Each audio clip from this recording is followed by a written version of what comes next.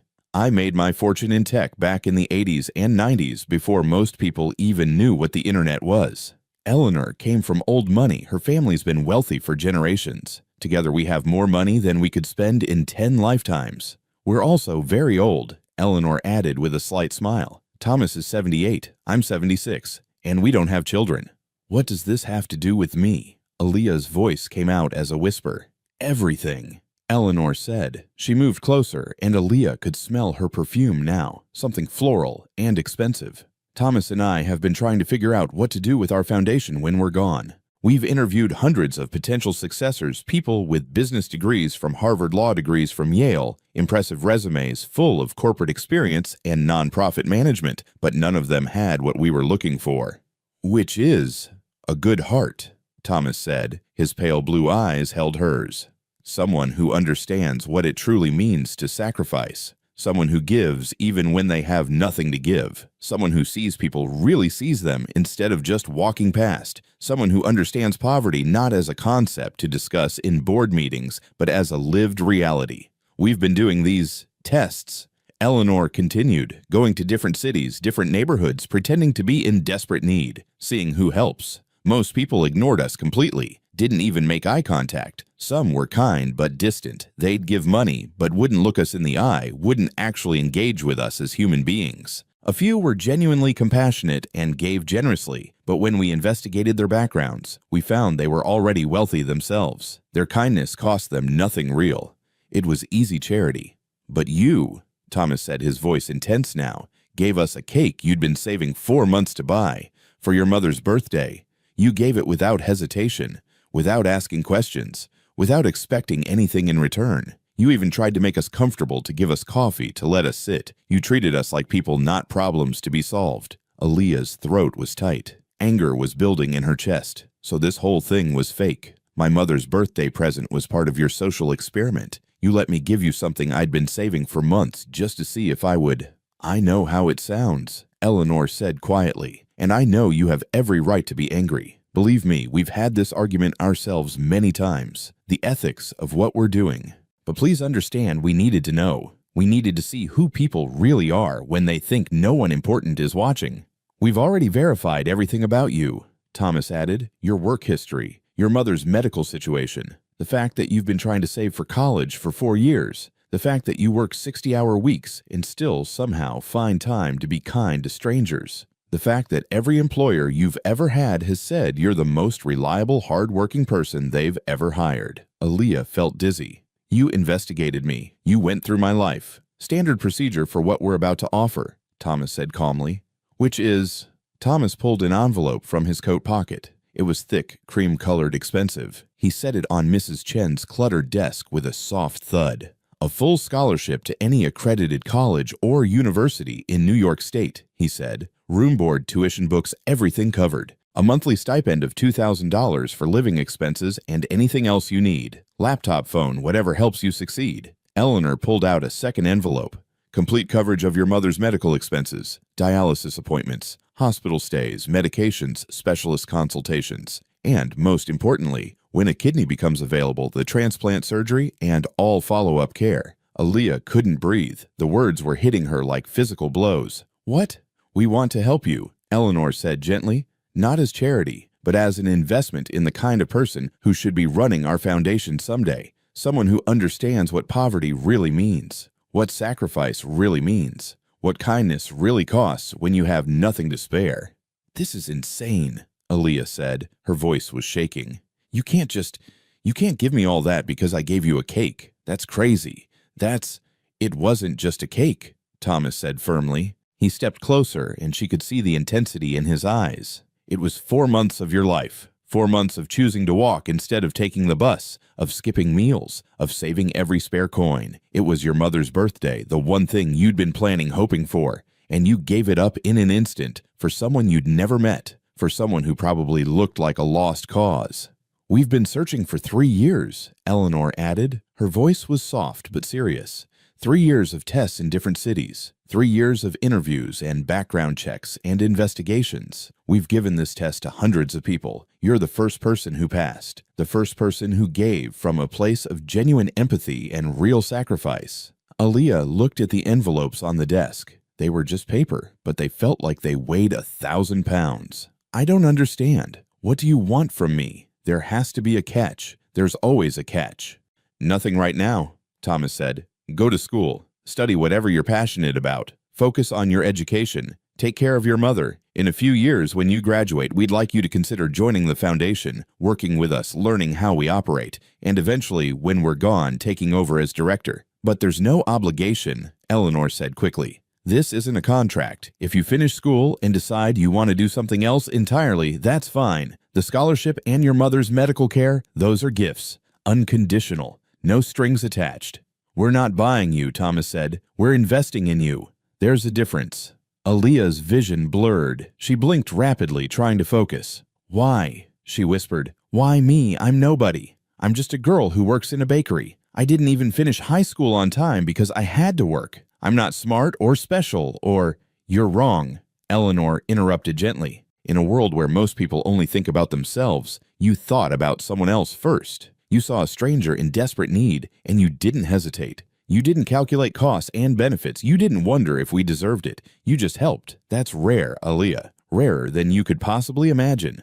Most people with money, Thomas added, have never known real poverty. They donate from a distance. They write checks to feel good or because it looks good on their tax returns. They volunteer at soup kitchens for a few hours and then go home to their warm houses. But you gave from a place of genuine empathy. Because you know what it's like to be desperate. You understand in your bones what it means to need help and not know where it's going to come from. Aaliyah sank into the chair behind the desk. Her legs wouldn't hold her anymore. Her mind was spinning. College. Real college. Not community college where she'd have to work full-time and study part-time and graduate in 6 years maybe. Real college with dorms and meal plans and time to actually focus on learning.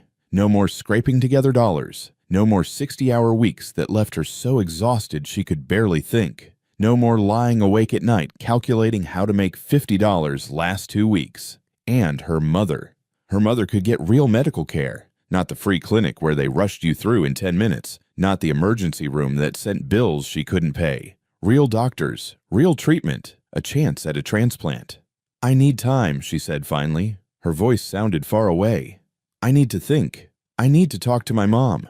Of course, Thomas said. He pushed the envelopes toward her across the desk. Read through everything. Talk to your mother. Take all the time you need. Our contact information is inside along with letters from the Foundation's board of directors, our lawyers. Everything you need to verify this is legitimate. Eleanor squeezed Aaliyah's hand once more before letting go. Her grip was firm now, not weak like it had been that night. You changed our lives the other night, Aaliyah. You reminded us why we started this foundation in the first place. Too many years in boardrooms and fundraising galas had made us forget. You brought us back to earth, back to what matters. We'd like to return the favor, Thomas added. They left quietly, the man in the suit holding the door for them. Through the window, Aaliyah could see a black car waiting expensive sleek with tinted windows. She sat alone in Mrs. Chen's office, staring at the envelopes. From outside, she could hear Jessica's excited voice, high-pitched and insistent. Oh my God, who were those people? Aaliyah, Aaliyah! Are you in there?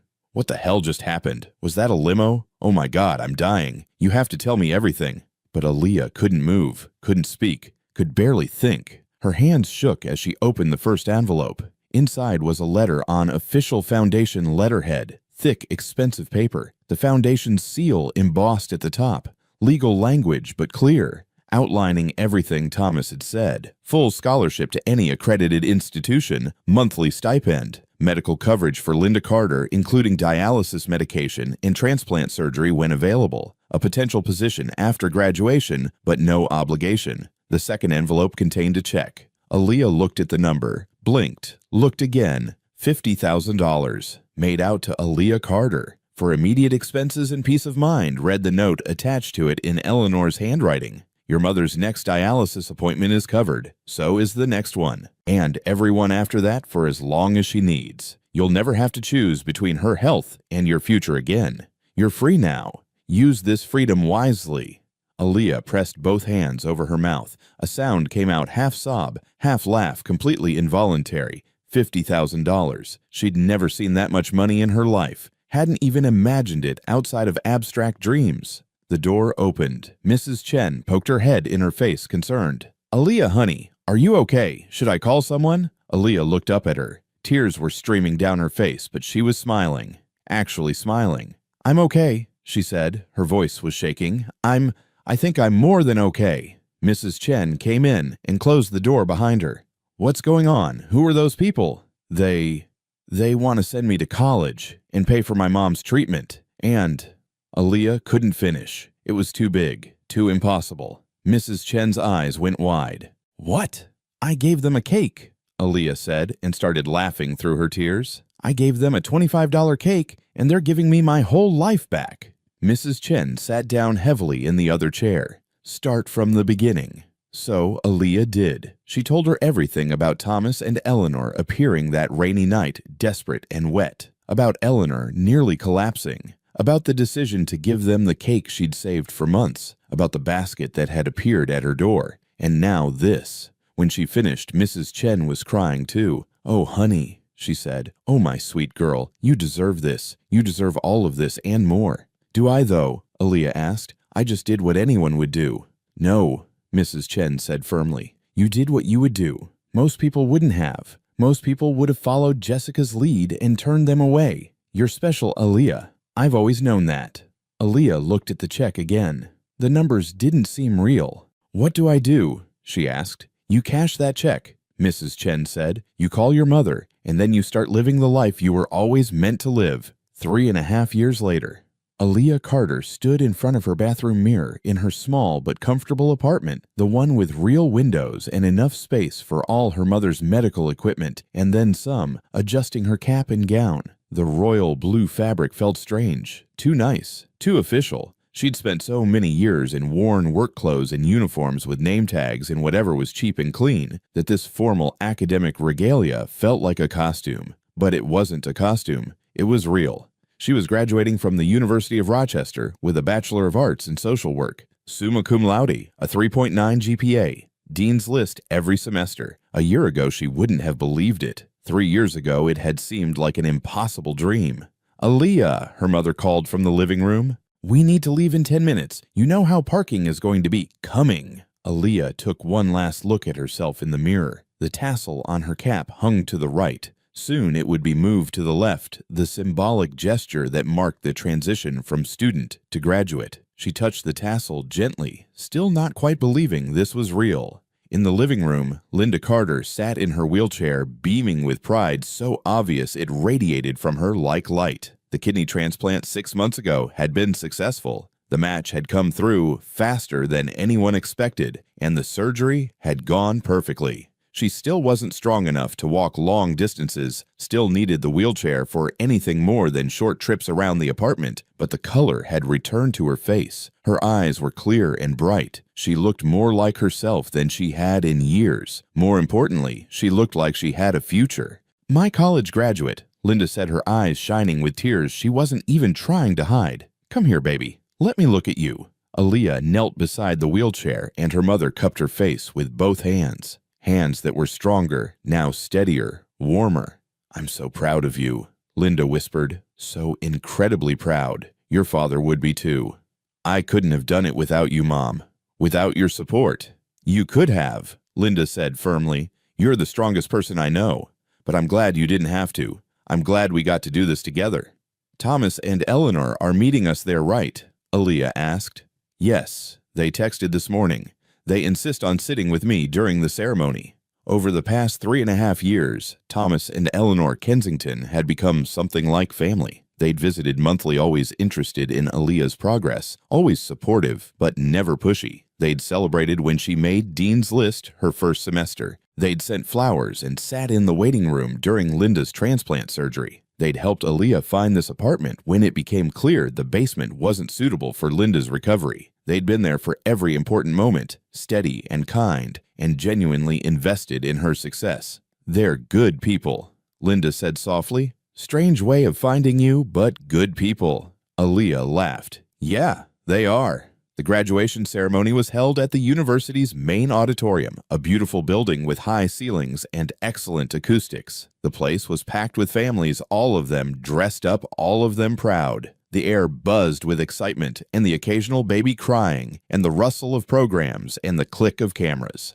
Aaliyah sat with her fellow graduates in the front section, organized alphabetically. When her name was called Aaliyah Marie Carter Bachelor of Arts in Social Work, summa cum laude, she heard her mother's voice above everyone else shouting with pure joy. She heard Thomas and Eleanor, too, applauding loudly, standing up in their seats. Walking across that stage, shaking hands with the dean, accepting her diploma, it felt surreal, like she was watching it happen to someone else. But the weight of the diploma in her hands was real. The tassel she moved from right to left was real. The life she'd built was real. Afterward, they all went to dinner at Tornadoes, a French restaurant Aaliyah would never have been able to afford on her own. Eleanor had made reservations weeks ago. They sat at a round table. Aaliyah, Linda, in her wheelchair, pulled up to the table Thomas and Eleanor. The restaurant was beautiful with white tablecloths and real flowers and waiters who moved like dancers. So, Thomas said, cutting into his steak after the toast to Aaliyah's achievement, have you thought about our offer? Aaliyah had known this was coming.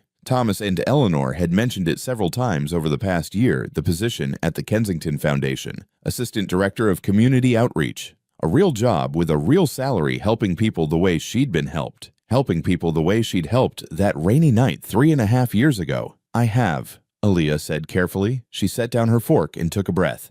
And I want to do it. I want to work with the foundation. Eleanor's face lit up. Oh, Aaliyah, that's wonderful. But, Aaliyah continued, I have a condition. A request, I guess. Thomas raised an eyebrow, intrigued. Oh, tell us. I want to start a bakery. Silence. Thomas and Eleanor exchanged glances. Linda was smiling like she already knew where this was going. A bakery. Thomas repeated slowly. A community bakery. Aaliyah clarified. She leaned forward, her eyes intense. Like Sweet Haven, but bigger, better. A place where people can get good quality food at prices they can actually afford. Fresh bread, real meals, decent coffee. Not food bank stuff that's expired or canned. Real food that treats people with dignity. Go on, Eleanor said, her eyes sharp and interested. Once a week, we do a free meal night. Aaliyah continued. Anyone can come. No questions asked. No income verification. No hoops to jump through. Homeless, working poor families struggling to make ends meet. Students, elderly people on fixed incomes, anyone. We serve them a real meal. We give them a place to sit that's warm and clean. We treat them like customers, not charity cases. Sweet Haven closed, Thomas said. It wasn't a question he knew. They'd been keeping close tabs on Aaliyah's life. Mrs. Chen couldn't afford to keep it open, Aaliyah confirmed. Rising rent competition from chains, not enough customers willing to pay what real baked goods cost. But I kept thinking about how many people that place helped. How many students studied there because it was warm and they could nurse a coffee for hours. How many elderly people came in just to talk to someone. How many kids came after school because it was safe and Mrs. Chen always had day-old cookies she'd give them for free. And you want the foundation to fund this? Thomas asked. As my first project, yeah, I'll manage it. I'll work there. But I want it to be a real business, not just a charity operation. We charge fair prices, we hire locally, we source from community farms and suppliers when we can. We pay living wages to our employees. But we also remember that sometimes people just need kindness more than they need another lecture about budgeting. Eleanor was smiling now, really smiling. You've thought about this.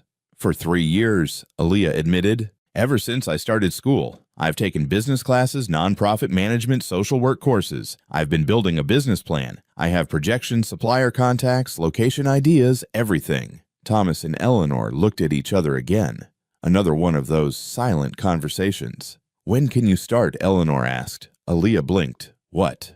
When can you start? Thomas repeated. We love it. It's perfect. It's exactly the kind of project we need. Dignified aid, community-focused, sustainable business model with a social mission. When can you start? You're serious.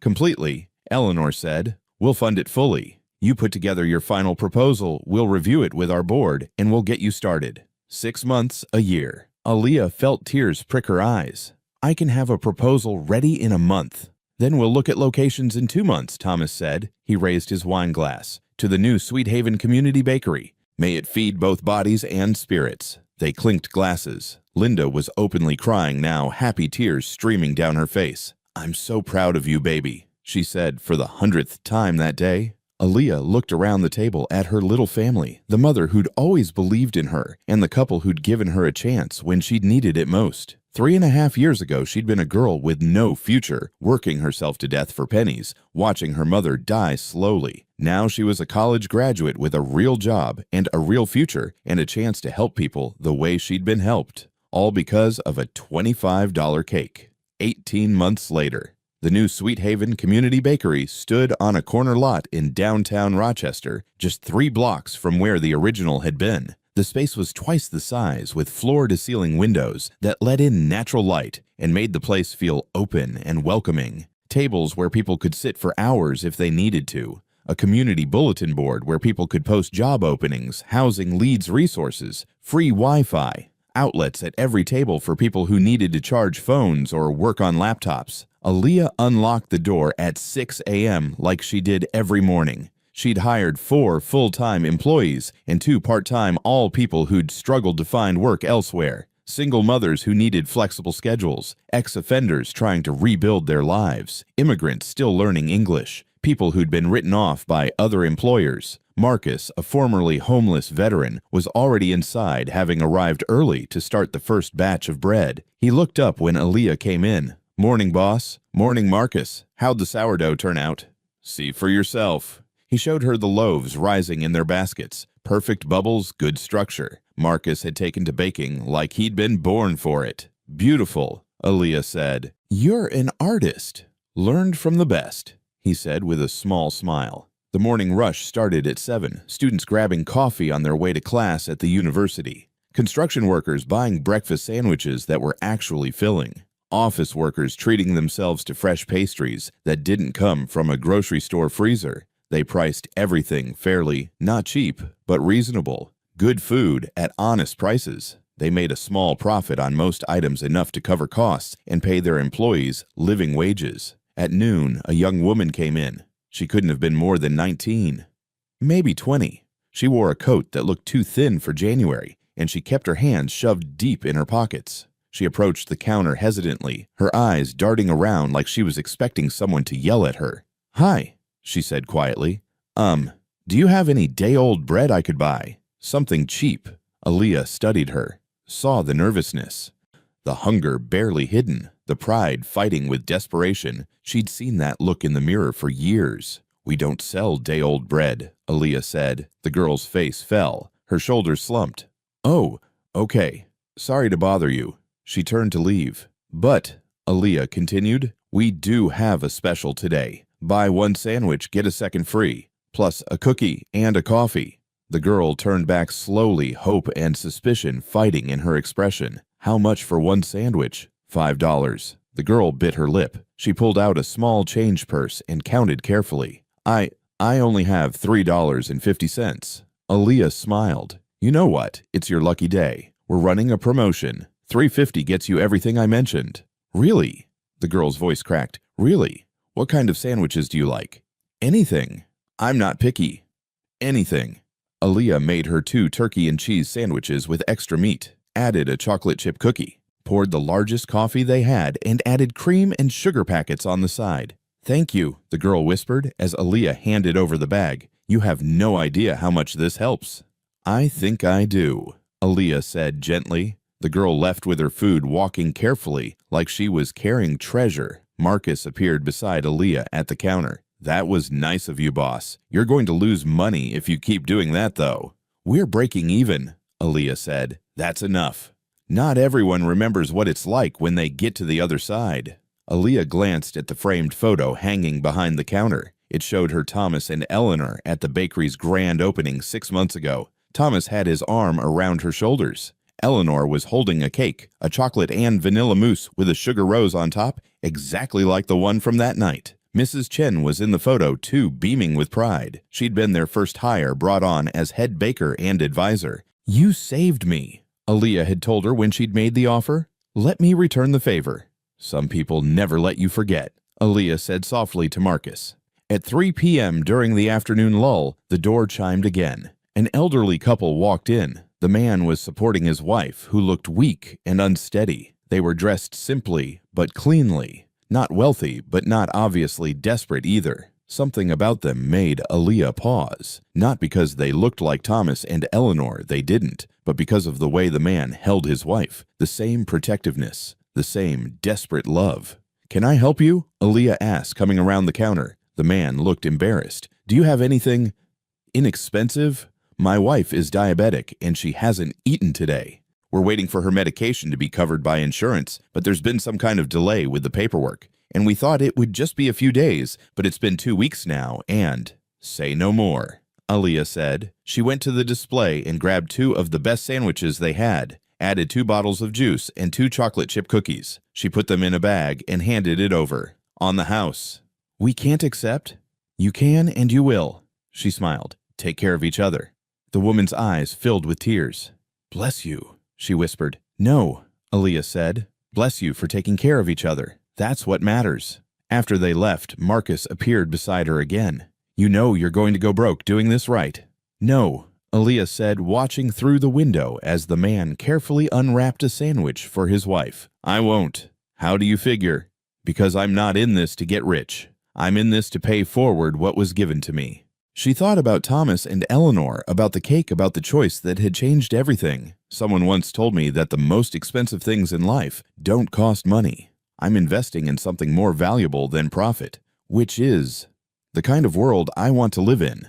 That evening, after closing, Aaliyah sat in her small office and looked over the books. They were breaking even barely. The free meals on Thursday nights cost more than she'd anticipated, but somehow it was working. Donations from customers who knew what they were doing helped. Grants from the foundation helped. Small profits on their regular sales helped. They were making it work. Her phone buzzed. A text from Eleanor. "Thomas and I are in town tomorrow. Lunch." Aaliyah smiled and texted back. "Come to the bakery. I'll make you something special." The next day, when Thomas and Eleanor arrived, Aaliyah had a surprise waiting. A small chocolate and vanilla mousse cake with a sugar rose on top sitting on the counter. Eleanor's hand went to her heart. "Aaliyah, I never got to properly thank you," Aaliyah said, "for seeing something in me I didn't see in myself." Thomas shook his head, but he was smiling.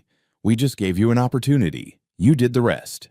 "No," Aaliyah said firmly, "you gave me more than that. You gave me hope. You showed me that one small act of kindness can change everything. And now I get to pass that forward every single day." They ate the cake together at one of the window tables, sharing stories about the foundation's latest projects and Aaliyah's plans to expand the free meal nights to twice a week. When they were leaving, Thomas paused at the door. His expression was serious. "You know," he said, "Eleanor and I are getting older, almost 80 and 78 now. We've been thinking about stepping back from the day-to-day operations of the foundation. We'll need someone to take over fully within the next few years." "I know," Aaliyah said. "Are you ready for that?" Aaliyah looked around her bakery, at the tables where people from all walks of life sat together, at the wall where she'd hung photos of every employee along with their story, single mother, veteran, immigrant, recovering addict, each one valued, at the quote she'd painted above the counter in careful letters, "Some things only truly become ours when we give them away," at the customers coming in, some who could pay, some who couldn't, all of them treated with the same dignity. "Yeah," she said, "I think I am." Thomas smiled. "Good, because Eleanor and I didn't build this foundation to create another corporation. We built it to create a legacy of compassion, to prove that kindness isn't weakness, it's strength, to show that seeing people's humanity, really seeing it, is the most important skill anyone can have. And you," Eleanor added, taking Aaliyah's hand, "you understand that in a way most people never will, because you've lived it. You know what it means to need help. You know what it means to be invisible. You know what it means when someone finally sees you." After they left, Aaliyah stood alone in her bakery. The afternoon sun streamed through the windows, making everything warm and golden. The smell of fresh bread filled the air. The sound of the espresso machine conversation laughter. She thought about the girl she'd been 3.5 years ago, working herself to death for poverty wages, watching her mother die slowly, saving for months just to afford one small cake, making an impossible choice on a rainy December night. At the time, giving away that cake had felt like losing something, like sacrificing the one good thing she'd been able to do for her mother. Now she understood it had been the moment she'd found everything. Not the money, though, that had helped. Not the scholarship or the medical care or the job, though all of those had mattered. She'd found herself, found her purpose, found the exact shape her life was supposed to take. A customer came in, interrupting her thoughts. A mother with 2 small children counting coins from her pocket carefully. "Hi," the woman said, her voice tired and worried. "How much for your cheapest sandwich?" Aaliyah smiled. The same smile she'd given 100 times before. The same smile she'd give 1,000 times more. "Tell you what," she said, "today we're running a special."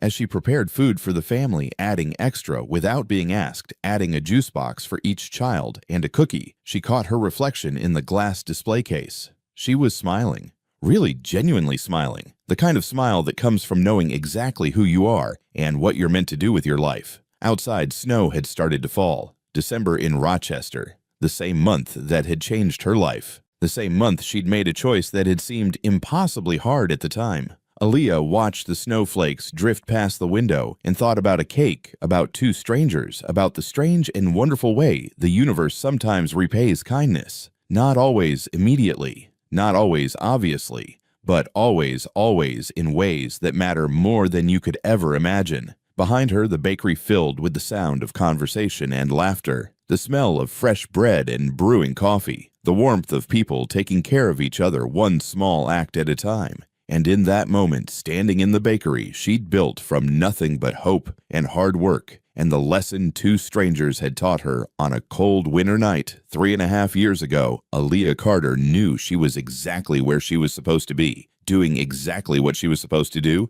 being exactly who she was supposed to be. Some stories end with happily ever after. This one ended with, and then she spent the rest of her life helping others find their happily ever after too, which when you think about it, is the best kind of ending there is. Join us to share meaningful stories by hitting the like and subscribe buttons. Don't forget to turn on the notification bell to start your day with profound lessons and heartfelt empathy.